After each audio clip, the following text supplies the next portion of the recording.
Hey guys, Coach Kuiper here with some more base running tips. Right now we're looking at third base. I'm joined here, we're going to talk primaries and secondaries at third base. I'm joined here by my friend and colleague, Coach Alan Pavez. Coach Pavez has been coaching high school and college ball for over 20 years. He's my go-to guy. We talk base running all the time. Third base is a little bit different. There's still some principles that are the same, but it is its own unique set of leads. Let's go back to the fundamentals. If you watched the other two videos, you heard SUB. It's an acronym for signs, outs, outfielders, and pick up the baseball. S, pick up the sign from the coach, number of outs, check where your outfielders are in case you're tagging, etc. Pick up the baseball, which is probably the pitcher on the mound. From there, the primary is... I almost like to work backwards in this case, because realistically you're going to try to get to the same end point after your secondary is done, and that end point is going to vary from situation to situation, guy to guy, and whether the catcher's arm, the catcher's accuracy, the throwing lane, if there's a right-hand hitter and there's no lane, or there's a left-hand hitter and there is a lane. So with that in mind, the initial primary is not quite as critical to standardize as it was at, say, some of these other bases. But what we might suggest is you're going to take one step back off of the base so that you're in foul territory. So if you get hit, you're not out. We know that. So you're going to go ahead and take a step, and then maybe a step or two off. We're going to go ahead and say, for the sake of argument here, that the third baseman is playing in a standard, let's say, high school or youth league, where he's fairly close. He's not super far off, as you sometimes see in pro ball. But effectively, in this scenario here, you're taking that primary where you're going to get your lead, and I should have also added whether the pitcher's in the windup or the stretch. No matter the situation, your primary is going to be a very comfortable lead, just a little bit off of third base, one step foul, couple steps down, nice and comfortable. Now, what's really more critical is moving into the secondary. And what I meant by the secondary here is, and getting to the same distance every single time, is you've got to figure out how far you can get off and still get back if that catcher snap throws. Okay, again, we're going to assume that the third baseman is going to beat you back to the bag. If the third baseman is way, way off, sure, you can extend it. But let's just assume that the third baseman is going to be close enough where he beats you back to the bag. Your job is to find a comfortable primary so that you can take a walking lead during the delivery of the pitch, whether that be from the stretch or the windup, so that you can land on your right foot as that pitch is crossing through the zone. Okay, from there you have choices. You can land on that right foot and come back to the base, or you can land on the right foot and try to take advantage of a pitch in the dirt, or if you see that ball down angle and you're going to go ahead and run on contact, run on the ball on the ground. So coach is in his primary. We're going to take a closer look at the secondary. He's going to land. When you land on that right foot, we talked about being ready to go, but one of the things that we want to, let's show actually a couple of, let's say, wrong ways to emphasize some things that we want to stay away from. I think it's helpful. Some of the things I see some videos out there is people taking a squared up lead, either squared to the baseline, where they're going to have to, so go ahead and show that squared lead. Okay, there's a squared lead towards home. So let's show each one and we'll talk about the pros and cons. So if you're squared up to the baseline and you're going to decide to go home, you now have to turn your entire body in order, as soon as you make that decision to go. Okay, you also have to turn your body completely the other way if you're going to go ahead and go back. And you might say that's the middle point. Okay, great, but we're trying to take advantage and be prepared to be as aggressive as possible. So the other is, oh, well, what if I'm 100% squared up to home plate? Now, if you're going to go ahead and get back picked, you have to turn all the way around, and it takes time. So can I see some arguments for these? Sure, but ultimately what I like to do is I like to preach that step back, nice walking lead for the primary, taking your secondary lead where you're landing on the right foot at sort of a 45-degree angle, kind of that middle point between pitcher and catcher, so that as you land, you can decide to come back. Now let's show that comeback steps, which coach just did.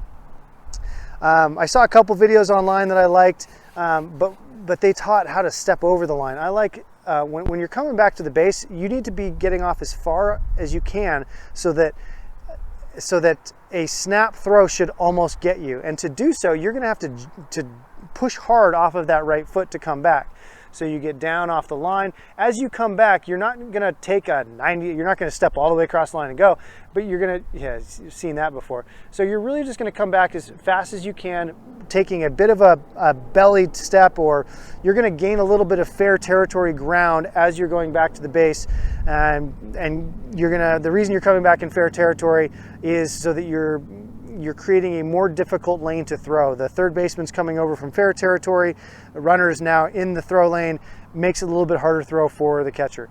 So secondary, come back, and diving back into the base. A couple parting thoughts just want to comment on is, I kind of alluded to this, but making sure that when you get to that secondary lead, you want to get to a point where you will never get thrown out with a good back pick from the catcher. That's your starting point. You want to get as far off and maybe just a hair before you would get thrown out with a good back pick throw, assuming that the third baseman's there. But you don't want to get such a small secondary that you're not making the catcher think about throwing. It's that fine line, but that should be your starting point. If you can work from there backwards and say, how do I get my primary so that I'm safe and that I don't have to rush to get to that distance? That's going to be the hard part for you as a base runner, to know your speed, the pitcher's delivery speed, and then also the third baseman's depth.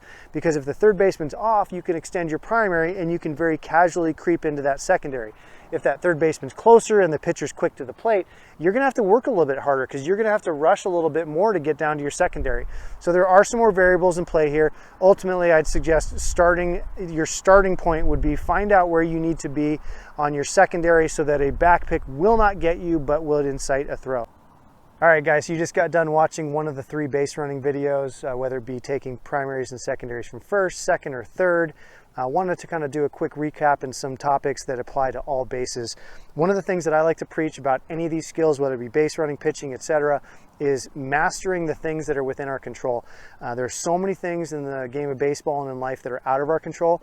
I believe that one of the ways we can excel is becoming a master of these skills that are that are absolutely within our control. Coach, what are some of the key takeaways you have when teaching base running? Some of the key takeaways, especially to preach to all base runners, because at some point in time, everyone is going to be a base runner, and that is, when you get to first base, your job is not finished, right?